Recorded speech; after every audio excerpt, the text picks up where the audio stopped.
A vida no estado do Ceará não está nada fácil. Entre mortes, brigas e guerras entre organizações criminosas, o povo cearense segue sofrendo. Agora, localidades estão ficando desertas por conta de conflitos que estão ocorrendo nessas localidades, principalmente no interior do estado. Fala, rapaziada, tudo bem? Como é que vocês estão? A gente vai começar a falar aqui no nosso canal sobre êxodo de guerra. O que é o êxodo? Êxodo é uma mudança brusca de pessoas por conta de algum motivo, geralmente estrutural. Pode ser ambiental, pode ser social, mas precisa ter um motor para que esse êxodo aconteça. E geralmente são com muitas pessoas. A gente sempre fala de êxodo rural, né? Quando as fábricas foram construídas na Europa e as pessoas saíam das suas terras por conta de cercamentos, né? Porque os caras iam comprando, iam cercando e o pessoal ia saindo porque não tinha mais trampo. E eles iam para a parte industrial montar as cidades aí dentro das cidades. E pode existir êxodos de várias situações, êxodos por conta de perseguição ou êxodo por conta da seca, por exemplo, como acontecia em alguns estados do Nordeste há anos atrás. Isso é muito ruim porque pessoas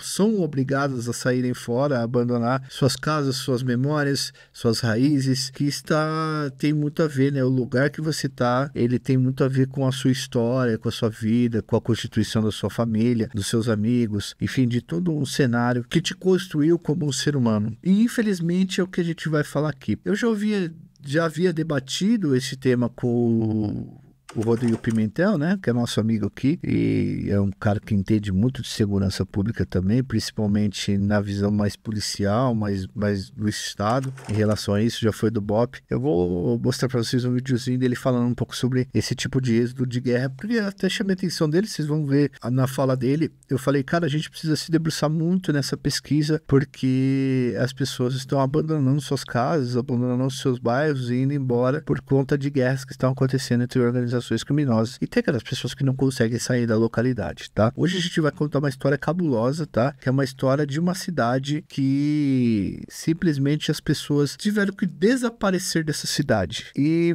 foi por conta da violência que tem tomado conta de parte do estado do Ceará. Nós já contamos várias histórias que aconteceram no Ceará aqui e elas não são nada palatáveis nesse sentido, porque quem está sofrendo muito é o cidadão que só quer levar sua vida na maior honestidade possível. Veja o vídeo aí do Pimentel.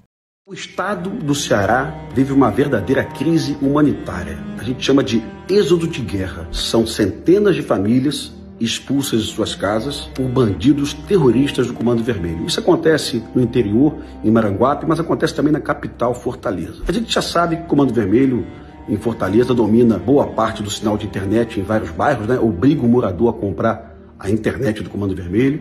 A gente sabe que o Comando Vermelho, e é perigosíssimo hoje, domina o comércio de bebidas alcoólicas em vários bares e botequins também em Fortaleza, além, logicamente, de vender maconha e cocaína. A Polícia Civil do Ceará não tem culpa disso não, viu? Ela realiza várias operações. A última, no dia 5 de setembro, foram 38 bandidos do Comando Vermelho presos, sendo que a liderança tinha sido solta apenas 2 dias pela Justiça do Ceará, né? Aí você entende como é difícil combater o crime organizado no Brasil com esses juízes e com essas leis que nós temos aqui. O governo federal não fala sobre o assunto. Você nunca viu o ministro da Justiça, Lewandowski, dizendo que famílias são expulsas de casa por uma facção terrorista em Fortaleza. Eles ignoram isso. Também a classe política local, tá? Esconde, porque isso é vergonhoso. O Ceará é o 3º estado mais violento do Brasil, e eu tenho uma péssima notícia para você que é cearense. O Brasil, ano passado, teve uma redução de homicídios na ordem de 5%. Inclusive na Bahia tivemos redução. O Ceará teve um aumento de homicídios na ordem de 11%. O Ceará está na contramão do Brasil. A notícia nova é que no dia 15 de setembro, o Comando Vermelho expulsou a facção rival de várias periferias e fez uma comemoração com fogos de artifício, o que é uma ação de terrorismo, porque dá medo e pânico à população, tá? E o Comando Vermelho expulsou os opositores. Quando uma facção fica hegemônica, você reduz o enfrentamento. Isso provoca a redução de homicídios. Mas o medo, o pânico, a extorsão continua. Eu vi uma imagem que me comoveu. Uma criança fazendo aniversário convidou 2 policiais para cortar o bolo e a família postou isso em redes sociais. No dia seguinte, a mãe foi pedir perdão para a facção, porque ela tinha medo de morrer. Desculpa aí, eu não fui por má intenção, é porque meu filho gosta, né, deles, mas não vai mais acontecer. Me desculpe vocês aí, que eu não quis prejudicar nenhum de vocês, eu não sou disso. Se eu errei, me perdoe, por favor, que isso jamais vai acontecer. Esse é o sintoma do terror. Pode ser até que os homicídios caiam em Fortaleza nos próximos meses, tá? Em função da facção hegemônica. Se isso acontecer, não se engane. O medo continua prevalecendo e a situação do Ceará realmente é caótica. É uma situação de guerra e de terrorismo. O governador do Ceará, Eumano Freitas, deveria pedir ajuda ao governo federal e pedir a imediata ocupação desse território dominado hoje pelo Comando Vermelho, para que mais famílias cearenses não sejam expulsas de suas casas, que é uma situação muito vexatória, de muita vergonha. Lamento. Tá vendo? Vocês conseguiram entender mais ou menos a urgência? A gente vai falar disso daqui também aqui, a partir do momento que a gente começar a contar essa história para vocês. Depois desse vídeo que vocês viram, eu peço pro Edu que ele rode a vinheta. Edu, roda a vinheta.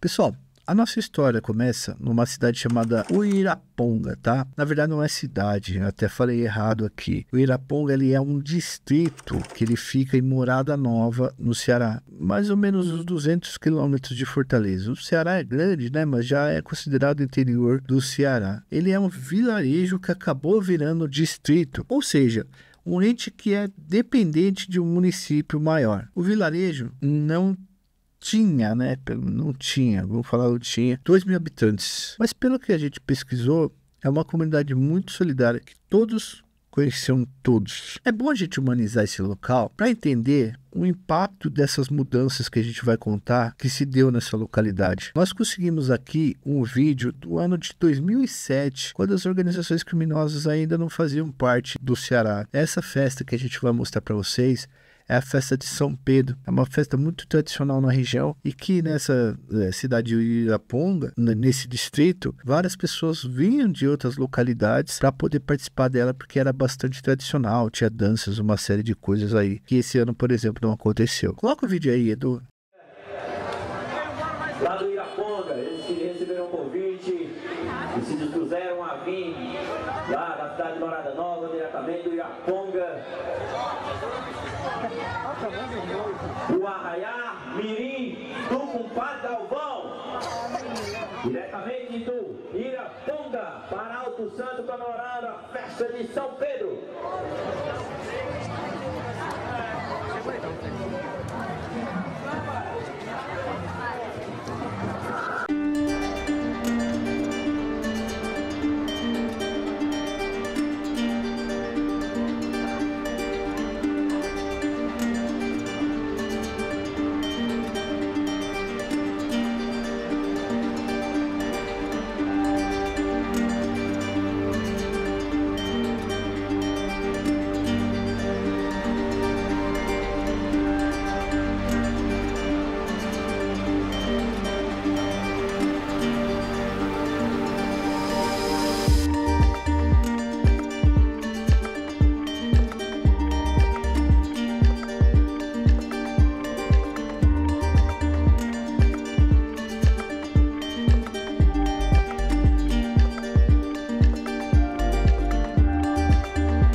Esse é um momento de festas em que as pessoas confraternizam em um meio saudável. Mas esse ano foi verificado na cidade, a imagem que se via era de caminhões de mudança passando, chegando, indo embora, o agente funerário. Eu vi vídeos da cidade do meio do ano pra cá. Parece aquelas cidades do Velho Oeste, sabe? Vazia, onde passa aquele feno assim e tal. Parece aquilo, cara. É assustador, tá ligado? Quando a gente vê no filme, a gente fala assim, pô, é difícil ver isso na realidade. E a gente está enfrentando esse tipo de coisa, está vendo esse tipo de coisa. Isso que está acontecendo na cidade, ela ficou deserta, resultado de uma briga. Tudo começou quando o chefe de organização foi executado em público. Foi levado para o meio da rua e executado em plena luz do dia para todo mundo ver. Na região há dois grupos que tentam controlar o crime e a venda de entorpecentes, né? Um ligado ao CV e o outro ligado ao GDE, para variar um pouco, né? Porque um pega pó de um e o outro pega pó de outro. Daí para frente, um dos grupos passou a tentar fazer vingança e o conflito armado fez com que a bala comesse noite e dia. Como o distrito é pequeno, 2.000 pessoas, o efetivo era muito baixo. A cidade também não é muito grande, a que pertence, né, a Morada Nova que pertence ao distrito. Então, por alguns dias e algumas semanas, a gente não teve um efetivo grande para conseguir conter esse tipo de violência, fora a insegurança que começa, porque você nunca sabe que hora vai começar o tiroteio. Teve gente que estava com criança pequena dentro de casa e teve que escapar de tiros. Imagina a situação, pessoal, você com uma criança recém-nascida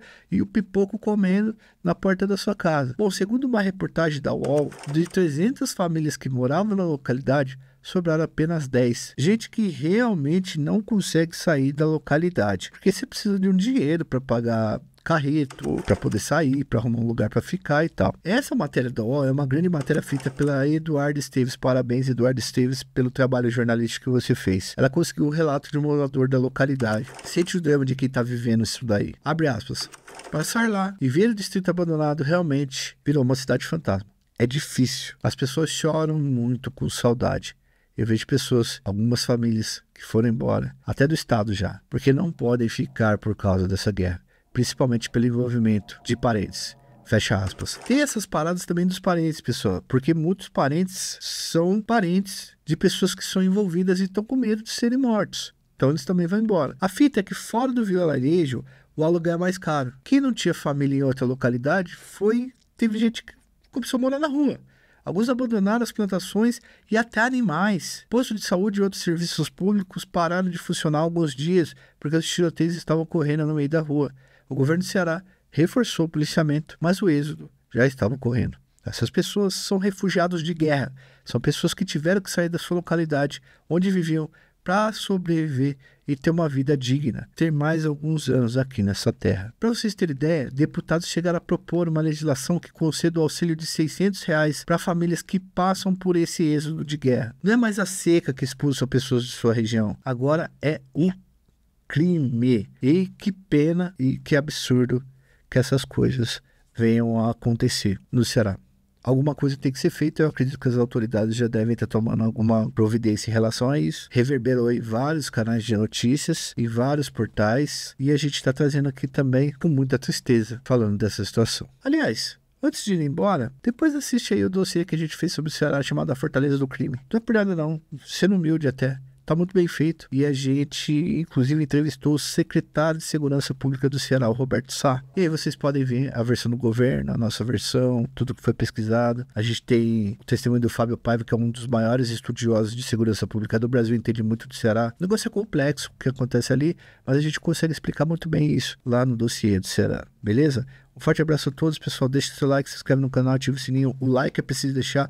Ajuda a gente no apoio a partir de R$2 e se vira membro do nosso canal. É uma forma de financiar, ajudar no nosso trabalho, certo? Abraço.